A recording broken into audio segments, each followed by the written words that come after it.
let's cook chicken inasal sa kawali. First, let's wash the chicken.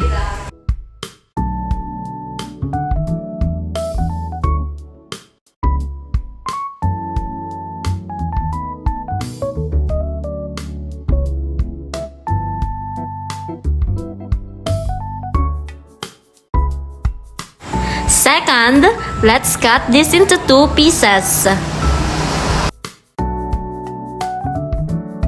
Napakalaki nga nitong manok na nabili ko, guys.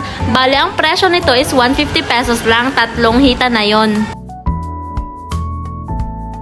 Ayan, medyo nahihirapan pa nga ako sa paghiwa dito dahil hindi matalim ang gamit kong kutsilyo.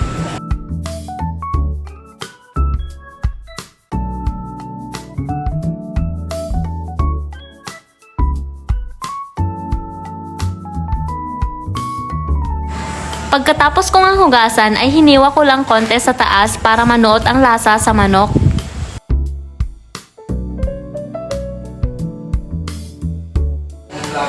Kagaya niyan.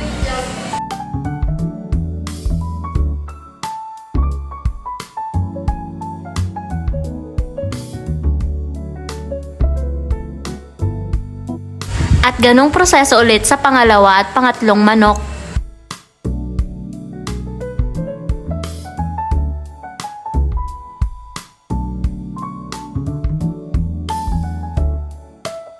So, dito nga, inihahanda ko na ang ating bawang.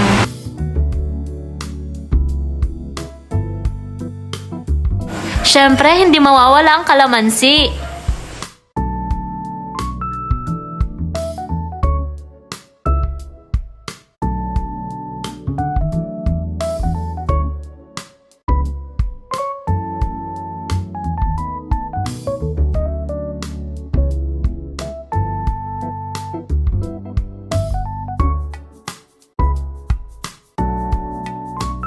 Dito naman, inilagay ko na ang paminta.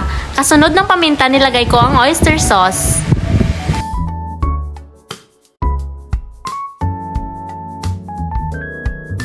At syempre, maglagay nga tayo ng soy sauce. Ilagay rin natin ang kaunting ketchup. And of course, our secret recipe is Sprite. At naghugas na nga ako ng aking kamay para ihalo ang ating mixture. Ayan, so tinikman ko nga. So nakulangan ako sa sweetness kaya nilagyan ko pa ng konting ketchup.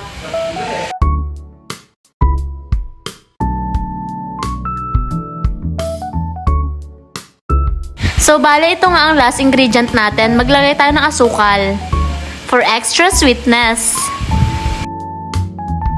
Bale, ang ginagawa ko nga ito ay ulam namin ng dinner. So, ayan. Tapos na. Hugasan naman na natin ang mga nagamit nating utensils habang hinihintay natin ang ating manok na ma-marinate. It's almost time. Say hi.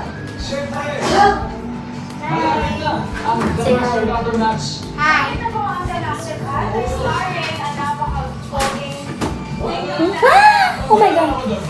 Wow, look. Look. Is it? You want this? No. No?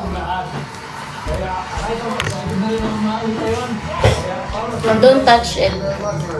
It's. What are you gonna do?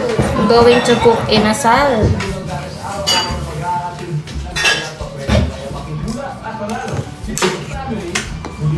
Mag-init lang tayo ng mantika sa kawali. So habang hinihintay kong uminit yung mantika, magkukulit muna ako.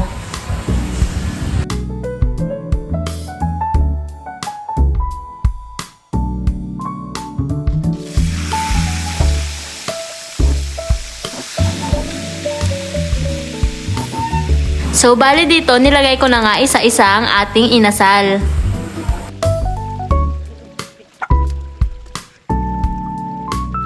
Siguraduhin nga nating iprito muna natin sa mantika at hintayin sa maging ganito ang kulay niya. After nito, i-pour na natin ang ating mixture. para manuot ang lasa nito sa ating manok. Napabilis nga ang pagluluto natin ng inasal, pero sa kawali, hindi na natin kailangang magpabaga.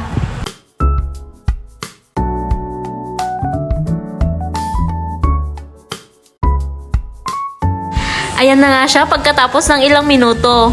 Nakakatakam.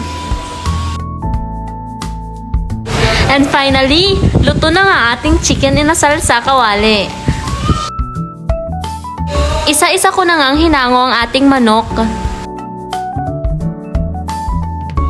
Ayan na! So let's eat na! Thanks for watching! Bye-bye!